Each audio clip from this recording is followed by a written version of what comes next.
Good afternoon from the Universal Orlando parking garage. We are headed in today because, ooh, the lights just turned on in the garage for some reason. But we are headed in today because, although it is hard to believe, we have officially gotten our first bits of news about Halloween Horror Nights 2026. And it is exciting news. So we're gonna go over all that with you. There is also a little bit of Halloween Horror Nights merch that we have to check out. And it's still Mardi Gras. So there's still Mardi Gras booths out and about, so we might get some food and just check on the updates all around Universal. We also have to check on any progress of the Fast and Furious Hollywood Drift roller coaster that is going into Universal Studios Florida that is taking the place of Hollywood Rip Ride Rocket. So Hollywood Rip Ride Rocket's gone. They've already started installing and building Hollywood Drift, Fast and Furious Hollywood Drift in its location. And from what I've seen, the rumors that I've seen around, we don't have an official layout of it yet, but I've been hearing, you know, through the grapevine, some very, very exciting stuff about it. So we'll have a look and see what the progress is like there. First stop, we gotta head in through security and go through CityWalk. We'll see if there's anything in the Universal Studios store on our way in. So our local spring break for our local schools ended officially yesterday. Today was their first day back at school. So the crowds are looking a little bit lighter out here. Out here in front of Cinemark, they've got a lot of advertisements for the Super Mario Galaxy movie. I'm gonna be seeing this very soon. So stay tuned to Instagram. I'm gonna be giving my thoughts on it very soon. Actually, next Monday, I'll be seeing it. So stay tuned. I'll let you guys know what I thought. Also, I'm very excited for this movie. So we are huge fans of Mario and Nintendo in our house. So excited to see what this movie is. We also really like the first movie. I'm excited to see Rosalina in the movie, and I'm excited to see Yoshi. Oh, look at baby Mario and baby Luigi too. So they do have this little, I don't even know what you'd call this. It's like a display here. Oh, it's playing music inside too. Oh man, how do I get a hold of one of these little Lumas after they're done using this prop? Or even this Bowser Jr., he looks pretty awesome. Oh man, yeah, this is gonna be exciting. Oh man, put that up on your wall, be scared every morning. Oh, look at a little tiny. So at the end of the first movie, they gave Bowser a blue mushroom, made him shrink. Look, he's riding on the back of Yoshi there. All right, passing by the Universal Studios store. Looks like it's gonna be a lot of Super Mario Galaxy merch in there, but we'll still have a look around. Oh, and Mardi Gras merch, of course, because Mardi Gras is still happening. Shout out to a purple velvet hat. Oh my goodness. Wow. So all the Super Mario Galaxy stuff is in the other part of the store where all the Super Nintendo World stuff is, but I did find this Shark Attack da-dum Chez Alcatraz shirt. So Chez Alcatraz is a bar over near where Jaws used to be, sort of on your way to Harry Potter Diagon Alley, but it's a local fan favorite bar, and the Shark Attack is a drink, like a specialty drink at that bar, and this is a shirt devoted entirely to that drink. Oh, Jawsome Dad. Hill Valley, 1985, a nice place to live. Please drive carefully. Some kind of fun shirts over here. Dinosaurs eat man, woman inherits the earth. Hello Kitty and friends. I feel like there's so much implied in between these two shirts. All right, we've made it to the front gates. Mardi Gras is still happening until April 4th. We still have a little bit of time. I gotta say, I love Halloween Horror Nights, but the music at Mardi Gras is unmatched. So good. All right, we've made it into Universal Studios Florida, and now we're gonna check on the wait time for Minion Mayhem really quick, and then we're gonna turn in this direction. Have a look down here at the 5 and dime, or the 5 and 10, or the nickel and 10. Oh yeah, the perfect day. It's only a 25-minute wait here at Minion Mayhem. Scooby and Velma are out meeting and greeting with guests. Man, it just feels good. The streets are a little bit empty, playing Mardi Gras music. Not a cloud in the sky. The world is our palm trees. What a beautiful day. All right, let's head into the annual pass holder team member shop here at the Brown Derby. See what they've got on sale. This is like a fun little thing for the Universal Monsters. Looks like cartoony. Oh my gosh, if this was everything's 70% off. Oh man, I expect to see a lot more Fast and Furious stuff going on sale soon. They have like a pretty good collection of Bowser merch. Like, I don't know, nobody wants to dress like Bowser maybe. This is all Bowser's Challenge stuff. Interesting. I wonder why. But also, little Mario pants and a hat. Let's see, this is normally $18. Let's go look at the list and see what it is now. $5.40. Pretty darn good discount. We also have a lot of these Jurassic World Headbands, dinosaur rights. Oh, these are all like little Velcro pieces that you can move around on them. Oh, that's fun. But they have, these are fixed. There's a Triceratops, and I feel like I saw another one. Let me go look. And a T-Rex that says here first. As we're in the Hollywood section here, in front of Schwab's, Hollywood's favorite ice cream, Schwab's Pharmacy. They have King Gator's Praline Party Shake. Sounds really good. I do like a praline ice cream, but it's not time for ice cream yet. We haven't had anything else.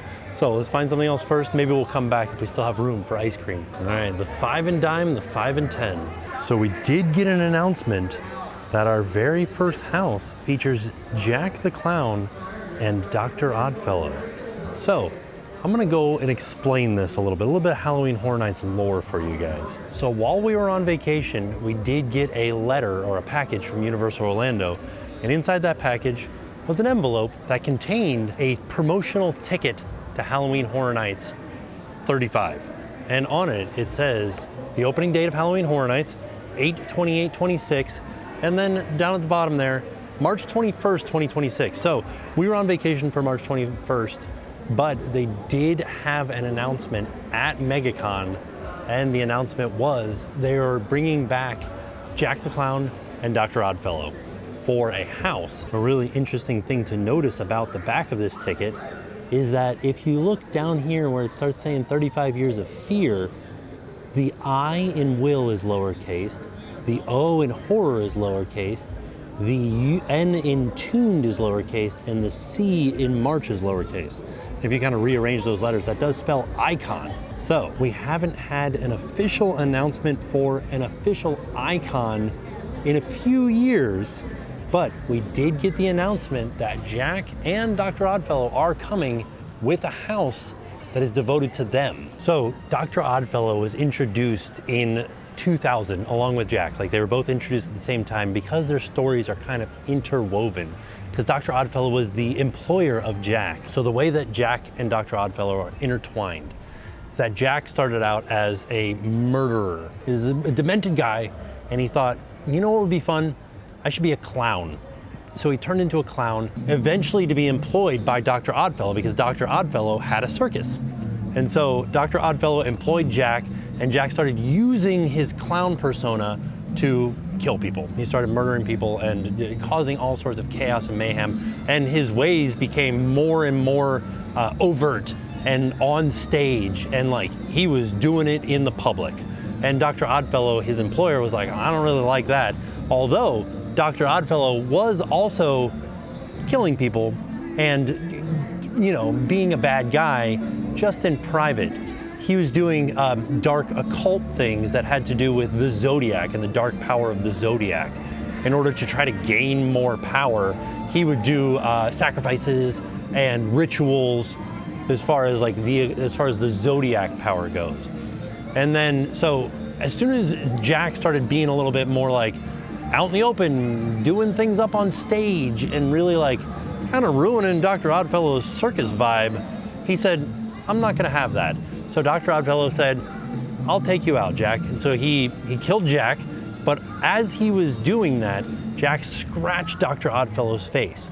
And that's why if you look, Dr. Oddfellow has scratches on the side of his face. He has got scars. And when he did that, Jack kind of took some of Dr. Oddfellow's dark power, and Dr. Oddfellow locked him in a box. But because of that dark power, Jack didn't actually die. And eventually, Jack broke out of that box, and he said, hey, Dr. Oddfellow, what the heck? I'm here to now kill you. And so Jack killed Dr. Oddfellow. But because Dr. Oddfellow had been practicing so much occult with the Zodiac and the dark Zodiac and stuff like that, there's too much power. He didn't actually die either. So both Jack and Dr. Oddfellow are undead. And so at this point in the storyline, Dr. Oddfellow came back, and now he and Jack are both quote unquote undead alive. And they're at odds with each other. They don't like each other because each tried to kill the other one. So they're like, listen, bud, I don't like this. And so this new house that just got announced picks up that story kind of right there, and it starts to tell the backstory of Jack, where Jack gets killed by Oddfellow, locked in a box, and then eventually breaks out. And they're like fighting each other. They're like, you guy. And then they realize, they say, hey, wait a second. We're both tough guys. We both like death and such, and, you know, power. And they're drawing power through fear. And so they realize, you know what we should do? We should work together.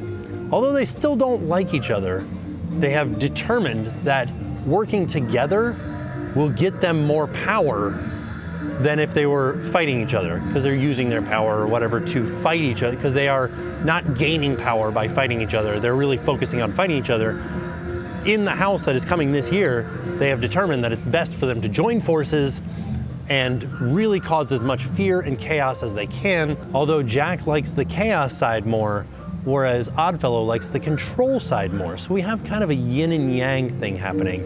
And because of that yin and yang thing, that is where Jack and Dr. Oddfellow are getting the most power. And so that is where we stand as far as the first house announcement. With that storyline comes the name of the house. The name of the house is the Infernal Carnival of Nightmares. And so I wanted to kind of read this one line here. By the climax of the house, they make the choice that is far more dangerous than continuing to fight. They unite, not in peace, but in purpose. Their alliance creates something entirely new, an infernal carnival, a living engine of horror powered by fear itself. And that's interesting because fear is a character within Halloween Horror Nights. It's an idea, but also a character, and they both get their power through fear. And I'm just really interested in this house, turns out. I'm also interested to find out what the outcome of the house is by the end. Will they stay together, or will there be another conflict and they realize, oh man, I want all this power for myself, and then they turn on each other at the end of the house? We'll have to wait and find out when we walk through the house on opening night of Halloween Horror Nights 35. So we've got a shirt here, nothing on the back, but it's the same as that A-frame poster that we saw outside with Jack and Oddfellow side by side in kind of a carnival theme. These are $35. I really like how their colors go together, the red and the purple. And you can see, kind of focus on the chaos here. It's all ripped and torn. And this is more precision and pristine over here on this side with the Zodiac motif in there as well. Oh, and then I like the way the 2026 is together. They're orange and green, very Halloween-y. And then we have a tumbler here, Halloween Horror Nights 2026, $30. And then a magnet with the same artwork on it for $13. So far, those three things, the shirt, the tumbler, and the magnet, are the only pieces of Halloween Horror Nights merch that we have seen so far. But that makes sense because it is still just like late March and the event doesn't start until August. Beetlejuice out here meeting and greeting with people. Somebody just yelled Beetlejuice, Beetlejuice, Beetlejuice, and he said, I'm already out here. It's a little bit redundant. I like that he yells at people. So if I say Beetlejuice, but I say it in my mind with a different spelling, does he still come out if I say it 3 times? Or if I say his name with like an accent, like I was British or something, you know, would it still work? Or if I put a space in there, if I'm saying like beetle juice, I'm talking about 2 different things, a beetle and some orange juice or some juice, does he still come? Some questions for you. What are the Beetlejuice rules? I need a handbook for the dead, or at least for the recently deceased. I'm gonna stop by the Ireland booth as we're passing by it, and I think I'm gonna try the shepherd's pie. Ground beef and lamb, mushrooms, peas and carrots topped with cheddar mashed potatoes. Sounds delicious. And so because Finnegan's is currently under refurbishment, a lot of the locals are referring to this little Ireland booth as Minigans. So because the servers and bartenders from Finnegan's did come over here, they have added a tip line to, this is the only booth, the only Mardi Gras booth that they will ask for a tip at. We got the shepherd's pie right here. Oh, there's a lot of music coming from every which direction out here. All right, so shepherd's pie, $9.99. We did get our discount, our annual pass holder discount, but we did add a tip on top of that. So, came out to be $11 when everything was said and done. Took a little scoop out so you guys could see what the inside looks like. I mean, it does look tasty in there. I see some peas and I can see some meat. I'm excited for the cheddar mashed potatoes on top too. Now they did say that it was very, very hot, so we're still gonna give it a try, but I'm gonna be careful here. Oh man, that's really good. The meat is so tender in there. The peas give it like a little bit of extra like flavor pops in there. And it is also like a little teensy tiny bit sweet. And the potatoes are very creamy with a little bit of a crisp on the top from crisping up the cheese. It's good. All the flavors together go really well and it's delicious. I would eat an entire plate of this, no problem. All right, so now we are leaving the island area, which is here outside of the Nest facilities, which is the Transformers ride, and right across from Mel's. And we're gonna head down towards the New York area, which is where a lot of booths are for Mardi Gras. Plus, while we're over there, we'll get a look at the progress of Fast and Furious Hollywood Drift that is coming here to Universal Orlando. So speaking of Halloween Horror Nights, a character from Halloween Horror Nights, Boris Schuster, he investigates the paranormal activity that happens around Halloween Horror Nights.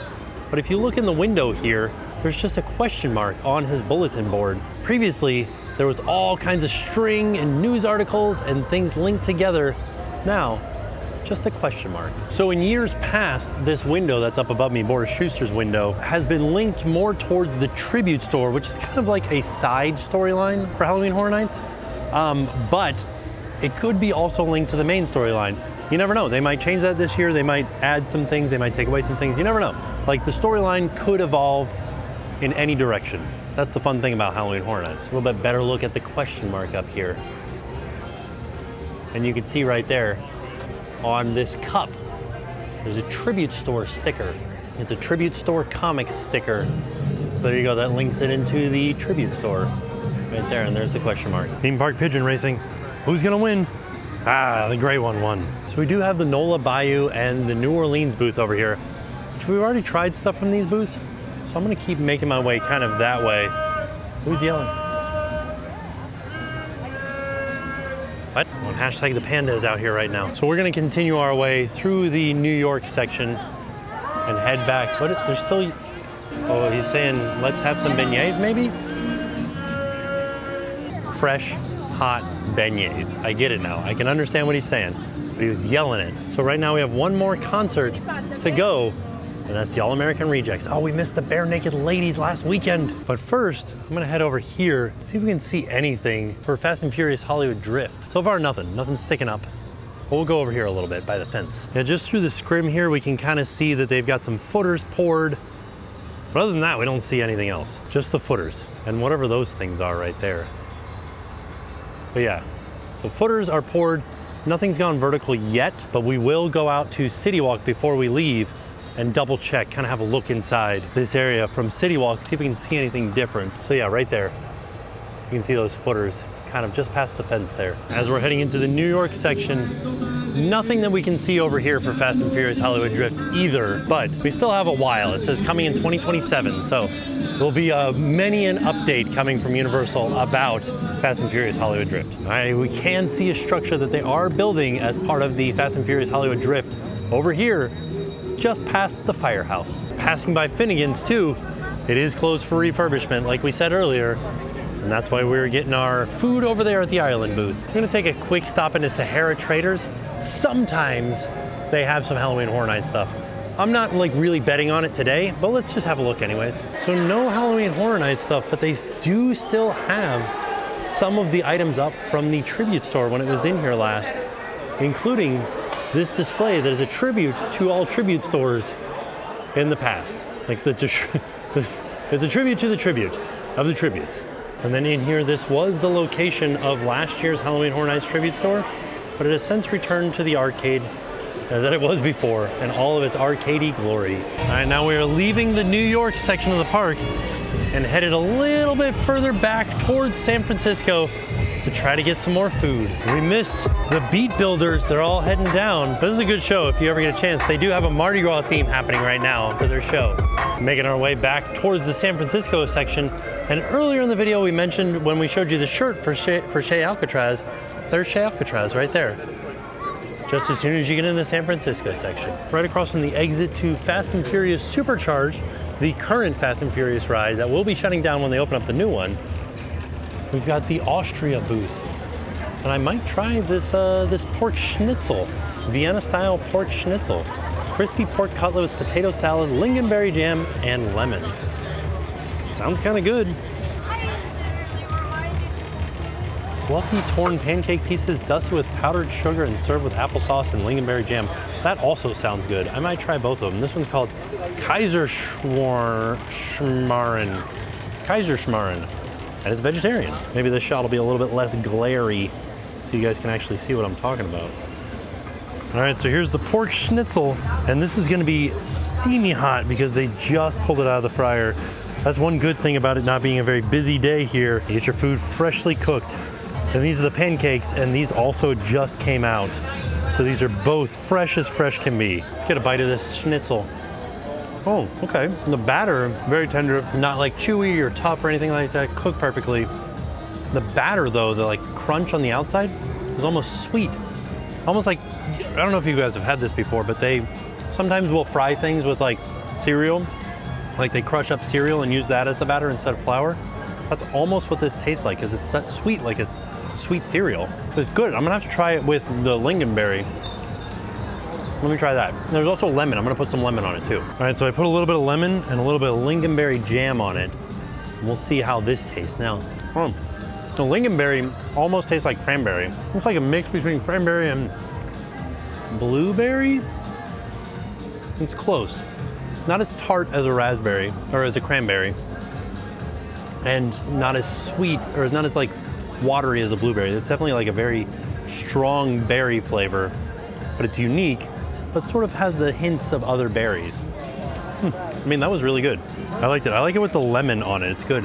The lemon cuts down on a little bit of the sweetness of the batter. I also wanted to try some of this potato salad because this potato salad looks exactly like the potato salad at Today Cafe. Oh, it's similar, but there's something else in that. What is that? I can't quite place a little bit of spice to it. Like a peppery spice, like cracked pepper spice. The potatoes aren't quite as cooked as I would like them to be, but I can't put my finger on what the flavor is of the sauce that they're in.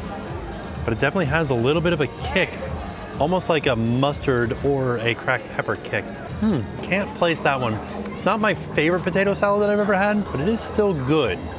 I think the schnitzel really, like the pork, is what really stands out in this dish. Now it's time to try the pancakes. We'll see how they taste. I'm gonna try this without any dipping sauce. Some of the lingonberry and applesauce. That's like the most buttery pancake you've ever had in your life. That's very good. Topped with powdered sugar. There's one that was just in the applesauce, just kind of soaking in the applesauce. We'll try that. I mean, that's good. I like that a lot. Like the mix of the applesauce takes away some of like the fried flavor of the pancake.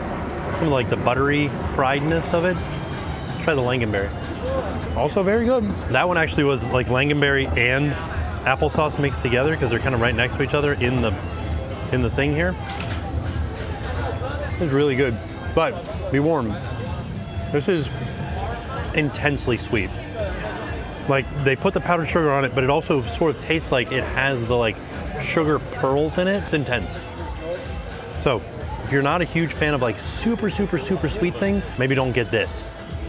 But if you really like sweet things and buttery stuff, this is right up your alley. Ooh, after those sweet pancakes, I gotta stop with the food. There's a little bit too much for me. So I'm actually headed up towards the front. We're actually gonna go to CityWalk and see what we can see as far as the Fast and Furious Hollywood Drift construction goes. As we're passing the New York section, this is a little flash mob that they do called Vamos Bailando. Sorry if I mispronounced that.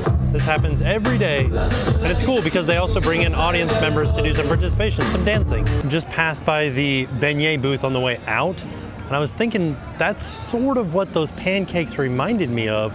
Although pancakes, or the beignets, are a little bit chewier, the pancakes were more fluffy, but the taste was similar, you know, like fried dough with powdered sugar on it.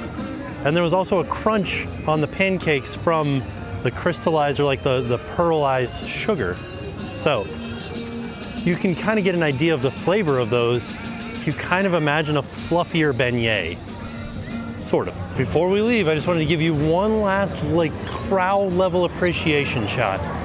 Oh, it's good. I don't know that we'll see anything that we haven't seen before, but we are gonna make one quick trip through the Universal Studios store on the way out. Yeah, we didn't see anything new, but I always did like these Homer slippers that you like put your foot in his mouth. This is awkward. Well, there's Kitty White hanging on the way out. Should we take a photo with Kitty White? Is it okay if we take a photo together? Yeah, I love it.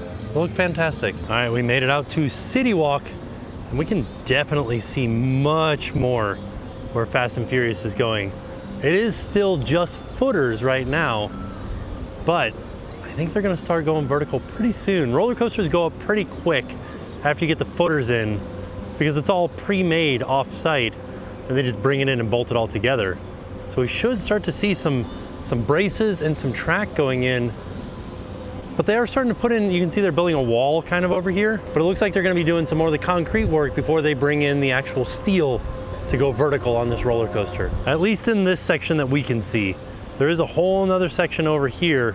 You can see that crane sticking up to the right of that last palm tree. They might be bringing in some roller coaster track over there. We'll keep you posted for sure. But there you have it. That was our trip out to Universal Studios to talk in depth, pretty darn in depth, about the first Halloween Horror Nights announcement and kind of go over the lore of Jack and Dr. Oddfellow. And then also we tried some of the Mardi Gras food. Everything that we had today was delicious. Sad to see Mardi Gras go. We didn't get to try nearly enough food, but what we did try was most enjoyable and very, very, very excited about Halloween Horror Nights. I hope that we get more announcements coming up soon. I don't want to wait. I don't want to wait. I'm just so excited for it. So I hope that we get a lot more announcements very soon. It is a big year, 35th anniversary, so we might get more announcements quickly. That's just my hope, I guess. I'm hoping that it happens soon because I like to know, and it does like build the excitement as the event approaches. So we'll be back again, giving you guys more and more updates on Halloween Horror Nights and everything that happens between now and then. So all in all, it was a fantastic trip out to Universal Studios Florida. And with that being said, we are off. We'll see y'all tomorrow. And now it's time to pay the price.